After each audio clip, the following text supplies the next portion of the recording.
నమస్తే. తెలంగాణలో మందుల సామెల్ వర్సెస్ కోమటిరెడ్డి బ్రదర్స్ నడుస్తూ ఉంది. పొలిటికల్ సర్కిల్లో ఇది హైలైట్గా ఉంది. ఓవైపు మందుల సామెల్ కోమటిరెడ్డి బ్రదర్స్పై విమర్శలు, ఓవైపు కోమటిరెడ్డి బ్రదర్స్ మందుల సామెల్పై విమర్శలు గుప్పించుకుంటున్నారు. అయితే ఈరోజు సోమాజిగూడ ప్రెస్ క్లబ్లో ప్రెస్ మీట్ పెట్టి బహుజన సేన మరియు ప్రజా సంఘాల నాయకులు కదిర కృష్ణ గారు తీవ్రంగా ఖండించారు. ఒకసారి వాళ్ళతో మాట్లాడదాం. వీళ్ళ యొక్క గొడవను, ఈ పంచాయతీని ఏ కోణంలో చూడాలి అసలు? ఇప్పుడు ఏ కోణంలో చూడాలి అనేటటువంటి ప్రశ్న వచ్చినప్పుడు గతంలో జరిగినటువంటి కొన్ని సంఘటనలు కూడా మనం పరిశీలనలోకి తీసుకోవాలి. నెంబర్ 1, కైలాస్ నేత ఒక పద్మశాలి సామాజిక వర్గానికి చెందినటువంటి వ్యక్తి. ఆయన డీసీసీ ప్రెసిడెంట్ అయినాడు. ఆ సందర్భంలో ఈ ఇద్దరు బ్రదర్స్ ప్రదర్శించినటువంటి అసహనం ఎంత ఉందో ప్రజలందరూ చూశారు. యావత్ తెలంగాణ ప్రజలు చూశారు. ఓకే. నెంబర్ 2, ఇటీవల కాలంలో నాగార్జున సాగర్ నియోజకవర్గంలో ఒక బీసీ సర్పంచ్, యాదవ్ సర్పంచ్ పోటీ చేయడానికి పోతే కిడ్నాప్ చేయించి రాత్రి తీసుకొచ్చి అతని చేత మూత్రం దాపించి హింసించినావు. ఇది వాళ్ళ యొక్క నిరంకుశ ధోరణికి, దొరికానికి, పెత్తనానికి. అంటే ఏంది? నల్లగొండ జిల్లా మొత్తం మా గుప్పిట్లో ఉండాలి, నల్లగొండ జిల్లాలో ఉన్నటువంటి నియోజకవర్గ ముఖ్యంగా రిజర్వ్డ్ స్థానాలు మా చేతిలో ఉండాలి, బీసీలు మా చెప్పు చేతుల్లో మా కుక్కల్లాగా ఉండాలి అనేటటువంటి ధోరణి వీళ్ళు, ఆ రకమైనటువంటి ప్రవర్తనను వీళ్ళు కొనసాగిస్తున్నారు. అందులో భాగంగానే దీన్ని చూడాలి. సామేలుకు మీద జరుగుతున్నటువంటి దాడి ఏదైతుందో, సామేలన మీద జరుగుతున్నటువంటి వివక్షాపూరితమైనటువంటి వ్యాఖ్యలు ఏవైతున్నాయో, ఇది 100% వీళ్ళ యొక్క గతకాలం నుంచి ఎస్సీ ఎస్టీ బీసీల మీద వీళ్ళు కక్కుతున్నటువంటి అక్కసు, ఈ బీసీల మీద ఏమంటారు కళ్ళు మండి ఈ ఎదుగుతున్నటువంటి నాయకత్వాన్ని అణిచివేయాలని, ఈ అణిచివేస్తే తప్ప ఏది నల్లగొండలో మా పెత్తనం కొనసాగదు అనేటటువంటి దురహంకారము, కులహంకారం తప్ప ఇది మరొకటి కాదు. 100% దీన్ని కులహంకారంగానే మేము చూస్తూ ఉన్నాము. అసలు మేము పైకి తెచ్చినాం కదా, వాళ్ళకి టికెట్లు ఇప్పించి మేము గెలిపించినాం కదా, మా అభిమానులు ఉండడం వల్లనే వాళ్ళు గెలిచినని వాళ్ళు చెప్పుకుంటున్నారు బహిరంగంగా. సరే, నేనేమంటున్నావు? టికెట్ ఇప్పించినట్టున్నావు కదా, టికెట్ ఇప్పించినావు కదా, నువ్వు టికెట్ ఇప్పించి గెలిపించినావు కదా, గెలిపించినప్పుడు గౌరవించాలిగా మరి నువ్వు. నా పాయింట్ ఏంటంటే, ఫర్ ఎగ్జాంపుల్ నేను ఒక స్కూల్ పెట్టినా, నేను స్కూల్ పెట్టి ఒక ఆయనని తీసుకొచ్చి ప్రిన్సిపాల్ని చేసిన, ప్రిన్సిపాల్ని నేనే చేసిన కాబట్టి ఏమరా ప్రిన్సిపాల్ అనాలా? నేను కాదు కదా. ప్రిన్సిపాల్ లాగానే చూడాలా నేను. స్కూల్ నాదే కావచ్చు కాక, అపాయింట్మెంట్ నేనే ఇవ్వచ్చు కాక, కానీ ఆ కుర్చీకి ఇవ్వవలసిన గౌరవం ఇవ్వాల్సినటువంటి అవసరము, ప్రజాస్వామిక విలువలను కాపాడవలసిన బాధ్యత ఒక మంత్రిగా నీకున్నది. అది నైతిక విలువ. ఆ నైతిక విలువను నువ్వు గనక ఇక్కడ మినహాయిస్తే నీకు ప్రజాస్వామ్యంలో బొందబెట్టడమే అవుతుంది రాజకీయంగా. నిన్ను మంత్రి పదవికి నీవు అర్హుడి కాదు. అసలు నీకు మంత్రి పదవికి ఇప్పటికీ అర్హుడు కాదు ఆయన. ఇప్పుడు చెప్పవని ఏ సబ్జెక్ట్ మీద సమగ్రంగా మాట్లాడుతాడో చెప్పవని ఇప్పుడు ఆయనను. ఏ సబ్జెక్ట్ ఆయనకి ఇచ్చిన సబ్జెక్టుల మీద ఆయనకు సమగ్ర అవగాహన ఉందా? అంటే ఈయన బీఆర్ఎస్ నుంచి వచ్చిండు కాబట్టి ఈయనతో పాటు బీఆర్ఎస్ నుంచి వచ్చిన నాయకులకు మండల అధ్యక్షుల పదవులు ఇస్తా ఉన్నాడు. నిజంగా అసలైన కాంగ్రెస్లోకి ఇవ్వాలి కదా, ఈయన పెత్తనం ఏందనేది రాజగోపాల్ రెడ్డి విమర్శిస్తా ఉన్నాడు. నీకెందుకు అంటున్నా? నీకెందుకు? నేను ఎమ్మెల్యేను నా కాన్స్టిట్యున్సీకి. నేను ఒక కాంగ్రెస్ ఎమ్మెల్యేను కాదు, మిగతా కులాల వాళ్లకు, మిగతా పార్టీల వాళ్ళకు కూడా నేను ఎమ్మెల్యేనే. ఎలక్షన్ అప్పుడే మెజారిటీ నాయకుడు ఎమ్మెల్యే అవుతాడు, కానీ ఎలక్షన్ తర్వాత నియోజకవర్గంలో ఉన్న అన్ని వర్గాల ప్రజలకు నాయకుడు కదా. అదొకటి. రెండోది, నా నియోజకవర్గంలో ఎవరిని పెట్టాలో నువ్వెవడు చెప్పడానికి? నువ్వు పీసీసీ అధ్యక్షునివా? లేకపోతే అధిష్టానం నిన్ను నా దగ్గరికి పంపించిందా?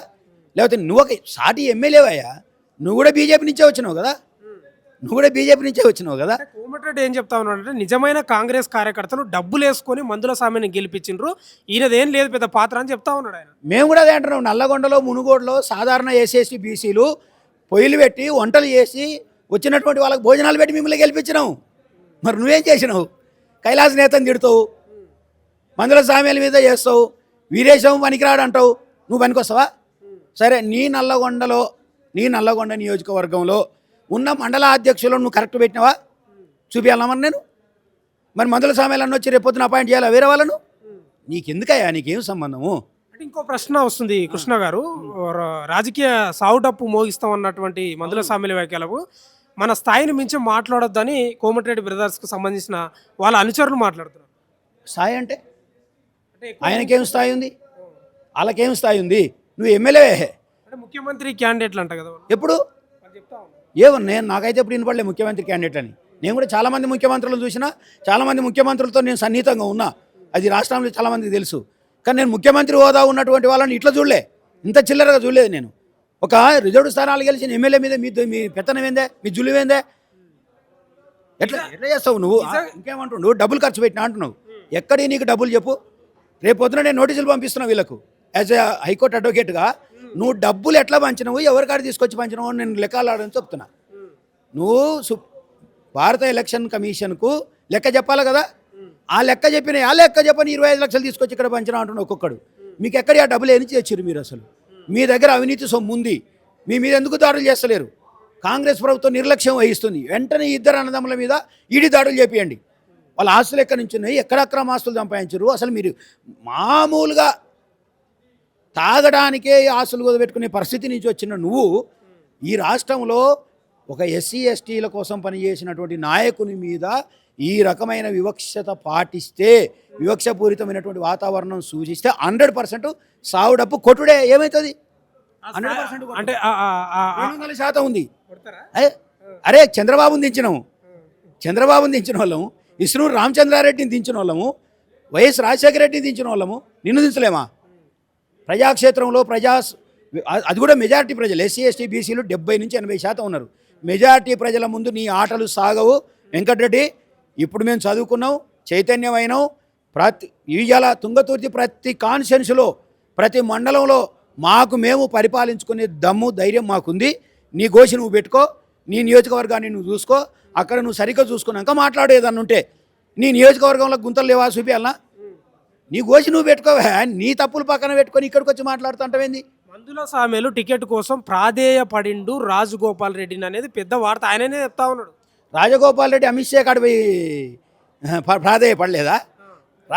రాజగోపాల్ రెడ్డి బీజేపీ ప్రభుత్వం కాడ పోయి కాలు మొక్కలేదా టికెట్ కోసం? ఇంతెందుకు ముఖ్యమంత్రి కోసం మొన్న మీ అన్న వెంకటరెడ్డి పోయి అధిష్టానం కాలు మొక్కలేదా? ఇదేంది నాకు అర్థం కాదు. నీ కాలు మొక్కాల్సిన అవసరం నువ్వు టికెట్ ఇచ్చేటోనివా? నీ చేతిలో ఏమైనా అధికారం ఉందా? నీ కాడ ఏమైనా బీఫామ్స్ ఉన్నాయా? బీఫామ్ ఇచ్చేటోళ్ళు ఇచ్చిర్రు, తీసుకుంటోళ్ళు తీసుకుర్రు. నేను ఒకటి అంటున్నా, సామేల్ అన్నతో పాటు ఎంతమంది పోటీ చేసి ఎంతమంది యాస్పిరెంట్లు ఉన్నారు అక్కడ? చాలామంది ఉన్నారు కదా. మరి సామేల్ అన్నకి ఎందుకు టికెట్ ఇచ్చినావు నువ్వు? అంటే సామేల్ అన్నకు ప్రజాబలం ఉన్నది, సామేల్ అన్న వెనకాల నీతి ఉంది, నిజాయితీ ఉంది, సమాజం కోసం కొట్లాడేటటువంటి ఆ క్యారెక్టర్ ఉంది. కాబట్టే నీకు కాంగ్రెస్ గవర్నమెంట్ టికెట్ ఇచ్చింది. నువ్వు ఇచ్చినా ఇంకొక ఆయన ఇచ్చినా కాంగ్రెస్ గవర్నమెంట్ అందుకోసం ఇచ్చింది. కానీ ఏదో నువ్వు దారిన పోయే దానికి తీసుకొచ్చి టికెట్ ఇవ్వలేదు కదా నువ్వు. అట్లా అనుకుంటే నీకు టికెట్ ఇచ్చినప్పుడు ఏంది పరిస్థితి? నువ్వు కూడా పోయి అధిష్టానం కాడ కాలు మొక్కితేనే నీకు టికెట్ ఇస్తారు. కాబట్టి ఈ ఆధిపత్య పార్టీలలో లేకపోతే ఈ సామ్రాజ్యవాద భూస్వామ్య పార్టీలలో ఎవడైనా కాలు మొక్కపోతే టికెట్ ఏమి రాదు. 100% ఎవడైనా ఒకరి దగ్గర దాసోహం అనాల్సింది అధిష్టానం ముందు. కాదంటారా మీరు? చెప్పండి. ఇలా మల్లికార్జున ఖర్గే ఉన్నాడు, నువ్వు అక్కడ పోయి ఈ మాటలు అనగలుగుతావు? అక్కడ నేను ఎస్సీలను గెలిపిస్తున్నా, నేను ఎస్సీలకు టికెట్ ఇస్తున్నాను ఖర్గే దగ్గర అనగలవా? ఖర్గే కూడా ఒక దళితుడే కదా.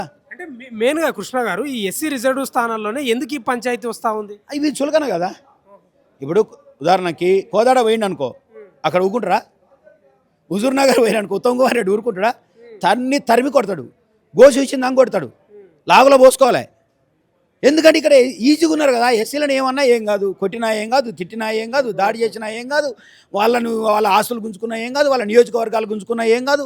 మేము ఆసామలం అనుకుంటారు. ఇంకా అంటే డబ్బు లేక చులకనా, లేకపోతే సామాజిక వర్గాన్ని చులకనగా చూస్తున్నా? సామాజిక వర్గం చులకన. వీళ్ళకు ధనం కలిసి వచ్చింది అనుకో, రాదు. ఇక డబ్బు అహంకారం కలిసి వచ్చింది, దానికి తోడు ముందుగా ఉన్నది కదా. ఇక కాబట్టి ఏంటంటే మేము భూస్వాములం. పూర్వకాలంలో ఎట్లుండే ఆ మడి కూడా మనదే పట్రా అంటుండే, దున్తుండే. ఎస్సీ భూములను కూడా దున్నుకొని కలుపుకుంటుండ్రి. ఇప్పుడు కూడా నియోజకవర్గాన్ని కలుపుకోవాలనుకుంటుండు. ఇంకొకటి ఏంటంటే నా అంచనా ఏంటంటే రేపు ఒకవేళ తుంగతుర్తి జనరల్ అయితే ఈ రాజగోపాల్ రెడ్డి కండు వేస్తుండే అక్కడ నియోజకవర్గాలు ఒకవేళ డీలిమిటేషన్ అయితే తుంగతుర్తి కనుక జనరల్ అయిందనుకో అక్కడ కండు వేద్దామని చూస్తున్నాడు. అందుకే ఇప్పుడు మొదలైపోయి కండు వేసుడు, అక్కడక్కడ పోయి కలిసి వచ్చుడు, వీళ్ళకు పైసలు ఇచ్చుడు. ఈ పైసలు ఎక్కువ ఉంటే దాచిపెట్టుకోవా? నువ్వు ఈ బహిరంగంగా పంచిపెట్టేది ఎక్కడిది కార్యక్రమం? ఈ ఐటీ ఏం చేస్తుంది? వీళ్ళు డబ్బులు ఇచ్చుడే కార్యక్రమం ఏందని అడుగుతున్నాను నేను. మీరు బహుజన సేన నాయకులుగా, ప్రజా సంఘాల నాయకులుగా పెత్తనం నడవదని చెప్తా ఉన్నారు. 100% పెత్తనం నడవదు, చూపిస్తాం. నెక్స్ట్ కార్యాచరణ నువ్వు ఇట్లే చేయి, 2 రోజులు 3 రోజులలో నీ కథ కూడా మేము కూడా చెప్తాం.